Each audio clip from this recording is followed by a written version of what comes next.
माँ भगवती का 8वां स्वरूप है माँ महागौरी। नवरात्रि के 8वें दिन माँ महागौरी की पूजा अर्चना की जाती है। धर्म के अनुसार माता की शक्ति अमोघ और शीघ्र फलदायिनी कही गई है। महागौरी की पूजा करने से जीवन में किए गए सभी पाप नष्ट हो जाते हैं। जिसकी कुंडली में विवाह से संबंधित परेशानियां हो, उन्हें महागौरी की उपासना अवश्य करनी चाहिए। महागौरी की उपासना से जीवन साथी एवं शीघ्र विवाह संपन्न होने के योग बनते हैं। माँ का ये रूप गौर वर्ण का माना गया है, यहीं से मिला है नाम। जानिए क्या है महागौरी के स्वरूप की पौराणिक कथा। माँ दुर्गा के 8वें स्वरूप महागौरी को लेकर 2 पौराणिक कथाएं काफी प्रचलित हैं।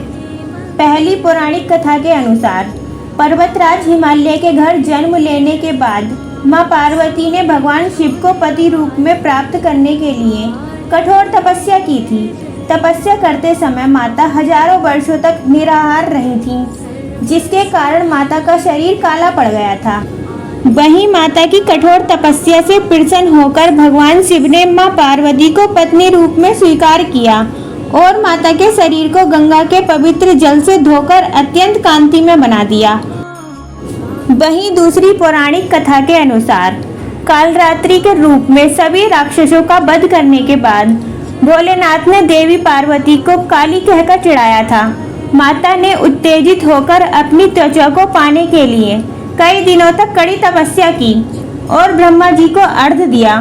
देवी पार्वती से प्रसन्न होकर ब्रह्मा जी ने हिमालय के मानसरोवर नदी में स्नान करने की सलाह दी। ब्रह्मा जी की सलाह को मानते हुए माँ पार्वती ने मानसरोवर में स्नान किया।